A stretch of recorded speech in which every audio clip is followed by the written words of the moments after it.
यह फिल्म एक सच्ची घटना पर आधारित है जो फेडेक्स कंपनी के एक एम्प्लॉय चक नोलन की है, जो कि एक आइलैंड पर फंस जाता है और 4 सालों तक वहां से नहीं निकल पाते हैं। और इन 4 सालों में उनका हुलिया पूरी तरीके से बदल जाता है। इतने सालों तक आखिरकार उन्होंने कैसे सर्वाइव किया और आखिर वह वहां से कैसे निकल पाता है, यह इस फिल्म में दिखाया जाता है। इस फिल्म की शुरुआत एक कोरियर कंपनी से शुरू होती है, जहाँ पर हमें चक नोलन को दिखाया जाता है, जो इस कंपनी के एम्प्लॉय होते हैं। चक अपने काम में काफी माहिर है। वह हमेशा चाहते हैं कि उनका हर एक कोरियर, हर एक पैकेज टाइम पर डिलीवर हो, इसलिए वह अलग अलग कंट्रियों में जाते हैं जहाँ जहाँ उनकी कंपनियों की ब्रांचेस होती है। वहाँ पर वो सभी एम्प्लॉयज को मोटिवेट करते हैं और उन्हें टाइम कितना इम्पोर्टेंट है इसके बारे में बताते हैं। आगे हमें पता चलता है कि चक केली नाम की एक लड़की से प्यार करते हैं, जिसके साथ वो काफी लंबे समय तक रिलेशनशिप में है। ये दोनों शादी करना चाहते हैं, लेकिन चक अपनी कंपनी काम में इतना बिजी रहते हैं कि उन्हें टाइम ही नहीं मिल पाता, इसलिए उन्होंने अभी तक शादी नहीं की हुई है। अब क्रिसमस आने वाला है, लेकिन चक अपनी कंपनी के एक बेहद जरूरी काम के सिलसिले से मलेशिया जाना है। लेकिन वह केली से कहते हैं कि चाहे कुछ भी हो जाए, न्यू ईयर तक यहाँ वापस आ जाऊंगा, जिस पर केली मान भी जाती है। और चक जाते हुए केली को क्रिसमस गिफ्ट देता है और केली भी चक को गिफ्ट देती है, जो कि एक घड़ी होती है जिसमें केली की एक फोटो होती है। जिसके बाद चक अपनी कंपनी के प्राइवेट प्लेन से मलेशिया जाने के लिए निकल जाता है। जब उनका प्लेन पैसिफिक सी के ऊपर से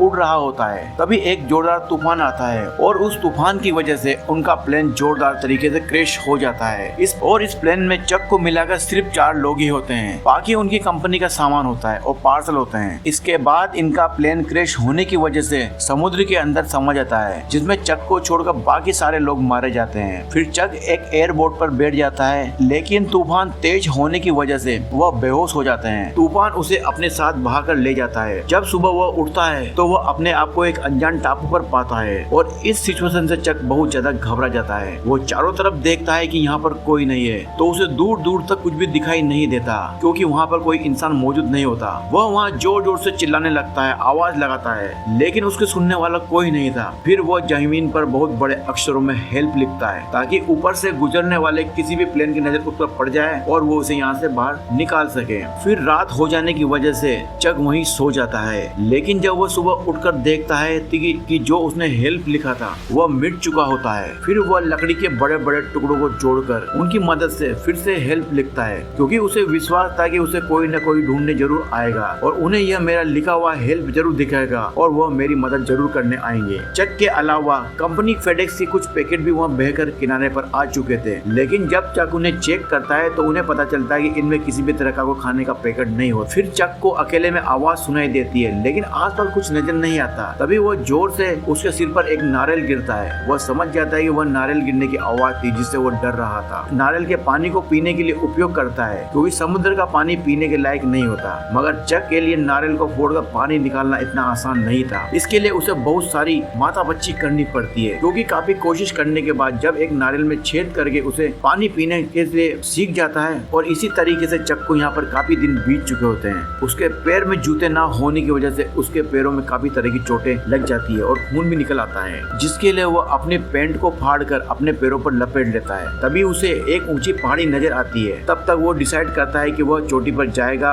और चारों तरफ का जायजा लेगा, शायद उसे वहाँ कुछ दिख जाए। फिर जब वो चोटी पर पहुँचता है तब उसे वहाँ पानी में कुछ दिखाई देता है। चक दौड़कर नीचे जाता है और उस चीज के पास जाकर देखता है तो बहुत दुखी होता है, क्योंकि वह उसके प्लेन के पायलट की डेड बॉडी होती है और चक वहाँ पर रोने लगता है। फिर वह उसकी डेड बॉडी को दफनाने से पहले पायलट के जूते और उसके टॉर्च को अपने पास रख लेता है, ताकि वो उसके आगे जाके काम आएगी। और अब तक चक आइलैंड में जिंदगी गुजारने का आदी हो गया है। फिर वो पत्तों में जमा पानी को नारियल के अंदर इकट्ठा करना लग जाता है, ताकि वो आगे जाके पानी को पी सके।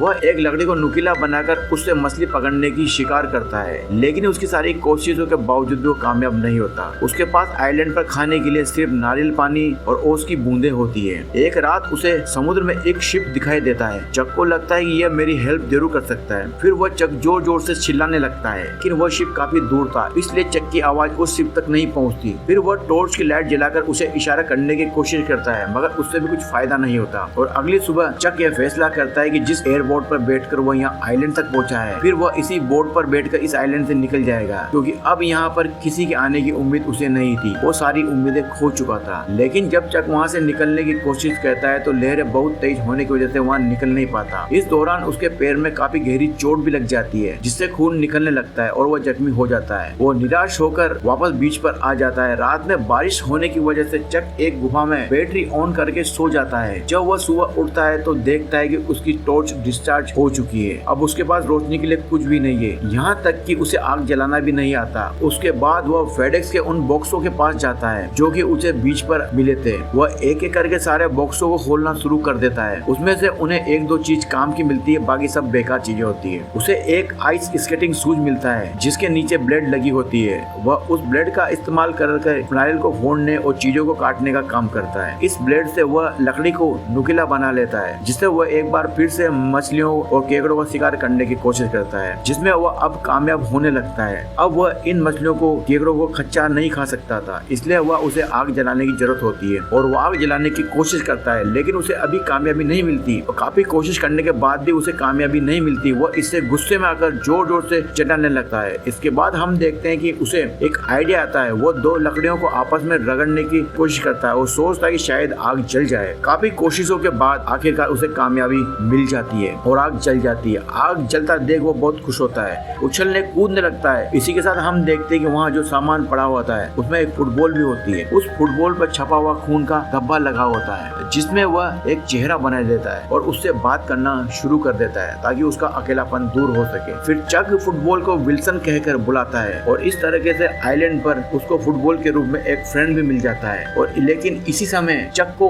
दांत का दर्द बहुत सता रहा होता है, क्योंकि यह प्रॉब्लम उसे पहले से थी, लेकिन उसने कभी चेकअप नहीं करवाया था और अब यह तकलीफ बहुत ज्यादा बढ़ चुकी थी। इसलिए वह किसी भी हाल में अपने दांत को तोड़ने का फैसला करता है और दांत तोड़ते ही वह बेहोश हो जाता है। और इसी तरह वक्त बीत जाता है और आज चक को इस आइलैंड पर फंसे हुए पूरे 4 साल हो चुके हैं और इन 4 सालों में चक का पूरा हुलिया बदल चुका है और अब वह किसी आदिवासी से कम नहीं दिख रहा। इसके साथ ही चक आइलैंड के माहौल में पूरी तरीके से ढल चुका है। अब वो कच्चा मांस भी खाना सीख चुका है। अब वो एक अच्छा शिकारी बन चुका है, क्योंकि वह मछलियों का शिकार काफी आसानी से कर लेता है। इसी दरमियान चक और फुटबॉल की दोस्ती भी काफी गहरी हो चुकी है। एक दिन चक मछली खा रहा होता है, तभी उसे किसी चीज की आवाज सुनाई देती है। जब वह भागकर उस आवाज की तरफ जाता है तो तब उसे एक मेटल की शीट दिखाई देती है, जिसे देखकर उसे आइडिया आता है कि वह शीट की मदद से एक बेड़ा बनाएगा और शीट का इस्तेमाल हवा के रुख से डायरेक्शन बदलने के लिए करेगा। इसलिए वो बड़े बड़े नारियल के पेड़ काटता है, उन्हें किनारे पर लाता है और एक बेड़ा बनाता है और तैयार करता है। बेड़ा तैयार होने के बाद वो हवा का रुख बदलने का इंतजार करता है और आखिरकार वो वक्त आ जाता है जब हवा का रुख बदल जाता है और वो अपने बेड़े को पानी में उतार देता है और अपने दोस्त विल्सन को बेड़े से बांध देता है और वहाँ से निकल जाता है। कुछ दूर आगे जाते ही बड़ी बड़ी लहरों का सामना करना पड़ता है, लेकिन जब वो किसी भी तरीके से उन लहरों को पार कर लेता है तो बहुत ज्यादा खो जाता है। वापस अपने घर पे पहुंचने की उम्मीद में वो समुद्र में धीरे धीरे आगे बढ़ रहा होता है। समुद्र में तभी बारिश हो जाती है, तूफान आने लगते हैं। हालांकि वह भूख लगने पर मछलियों का शिकार कर लेता है, पीने के लिए बारिश का पानी जमा कर लेता है। उसने बारिश का पानी इकट्ठा करने के लिए बहुत सारे नारियल रखे हुए थे, तो जब भी बारिश होती है तो उनमें वो बारिश का पानी जमा कर लेता है ताकि बाद में जरूरत पड़ने पर उसे पी सके। लेकिन इसी बीच एक ऐसी घटना होती है जो चक को पूरी तरीके से तोड़ देती है। उसका दोस्त विल्सन पानी में गिर जाता है। जब चक को पता चलता है तब तक विल्सन उससे काफी दूर जा चुका होता है, लेकिन फिर भी चक उसको बचाने के लिए पानी में कूद जाता है और उसे वापस लाने की कोशिश करता है, लेकिन वह इस काम में नाकामयाब रहता है और वापस अपने बेड़े पर आकर खूब रोता है, क्योंकि वह अपने दोस्त विल्सन को इमोशनली तौर पे अटैच था।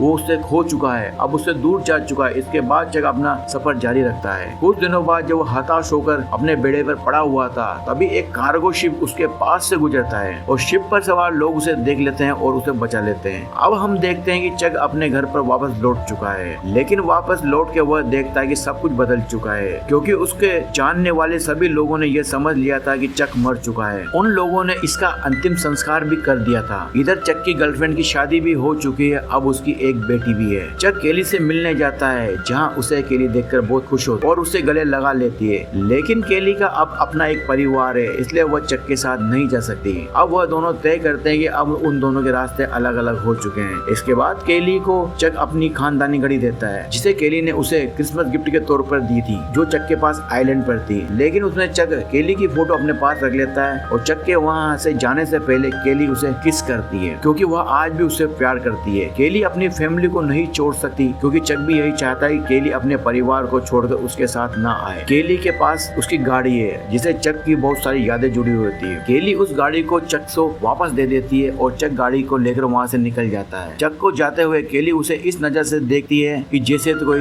सब कुछ छूट रहा हो। वो काफी दुखी नजर आती है। तभी वो चक का नाम पुकारते हुए उस गाड़ी की तरफ भागती है। चक भी गाड़ी को बैग में ले लेता है और उस गाड़ी से बाहर निकलकर केली को गले लगा लेता है। तभी केली बोलती कि मैं आज भी तुमसे बहुत प्यार करती हूँ और तुम ही मेरा पहला प्यार हो चक। तभी चक बोलता है कि मैं भी तुमसे बहुत प्यार करता हूँ। फिर वो दोनों एक दूसरे को किस करते हैं। फिर चक उसे अपनी गाड़ी में बैठाता है और उसे उसके घर पे वापस छोड़ देता है और निराश होकर वहाँ से चला आता है। अब हमें आगे दिखाई जाता है कि चक अपने दोस्त के साथ बैठा हुआ है और काफी दुखी है। चक अपने दोस्त को बताता है कि शायद वह उस आइलैंड पर मर जाता तो अच्छा होता। वो बताता है कि मैंने एक बार सुसाइड करने की भी सोची, जिसके लिए मैंने एक रस्सी का इंतजाम किया और फांसी लगाने की कोशिश भी की, लेकिन मैं ये नहीं कर पाया क्योंकि मुझे केली के पास वापस आना था, मुझे जिंदा रहना था और इसीलिए मैं सांस लेता रहा। शायद मैं बीमार भी पड़ जाता, लेकिन मैं सिर्फ केली के लिए जिंदा रहा और आज जब मैं वापस यहाँ आया हूँ तो मैंने केली को खो दिया है। यह सब बताते हुए वह बहुत ज्यादा इमोशनल हो जाता है। इसके बाद हम देखते हैं कि चक के पास आज भी एक पैकेट है जिस पर विंग्स बने हुए हैं, जिसे वह आइलैंड से बचाकर साथ में लाया था, जो उसे आइलैंड पर लास्ट पैकेट बचा था जिसे उसने खोला नहीं था और वह सोचता था कि अगर वह कभी घर पे जाएगा तो वह इस पैकेट को जरूर डिलीवर करेगा क्योंकि वह अपने काम के मामले में बहुत सीरियस होता है। अब हम देखते हैं कि चक उस पैकेट को डिलीवरी करने के लिए उस डिलीवरी की लोकेशन पर जाता है और वहाँ पर कोई नहीं हो तो वो पैकेट को दरवाजे पे रख देता है और उस पैकेट पर एक नोट लिखता है जिसपे लिखा था this package save my life, thank you Chuck Nolan, और वहाँ से चला जाता है। इसके बाद हम देखते हैं कि वह एक चौराहे पे खड़ा है जहाँ उसे रास्ते का पता नहीं होता और इसके लिए वह एक मैप देख रहा होता है। तभी वहाँ पर एक गाड़ी के अंदर एक लड़की आती है। वह बोलती है कि शायद तुम रास्ता खो गए हो। इसके बाद वह लड़की उसे चारों रास्ते के बारे में बताती है कि कौन सा रोड कहाँ जाता है। फिर वह लड़की वहाँ से चली जाती है। उस लड़की के जाते वक्त हम देखते हैं कि उसके ट्रक के पीछे वही विंग्स बने हुए होते हैं जो उस पैकेट पर बने हुए होते हैं और वह भी उसी तरफ जा रही होती है जहाँ से चक अभी पैकेट डिलीवर करके आया हुआ है और इस तरह चक उसके ट्रक को जाते हुए देखता रहता है और स्माइल करता है। दरअसल यह लड़की वही होती है जिसके घर चक ने अभी पैकेट डिलीवर किया है। इस फिल्म की शुरुआत में यही घर दिखाया जाता है जिसकी एंट्री गेट पर लिखा हुआ था डीसी और बेटिना, लेकिन अब 4 साल बाद वहाँ दिखाया जाता है कि वहाँ पर डीसी लिखा हुआ नहीं है, सिर्फ बेटिना लिखा हुआ होता है। इसका मतलब ये है कि इसने भी अपना पार्टनर खो दिया है जैसे चक ने अपना पार्टनर खो दिया है। अब यह दोनों ही अकेले हैं, इसलिए हो सकता है कि यह दोनों मिलकर एक नई जिंदगी की शुरुआत करें क्योंकि चक ने चारों रास्तों की तरफ देखा और स्माइल करके इस तरफ देखा जिस तरफ वह लड़की गई हुई थी और इसी तरीके से यह मूवी खत्म हो जाती है। तो दोस्तों, आपको हमारी यह स्टोरी कैसी लगी? अगर अच्छी लगी हो तो प्लीज हमारे चैनल को लाइक करके सब्सक्राइब जरूर करें। धन्यवाद।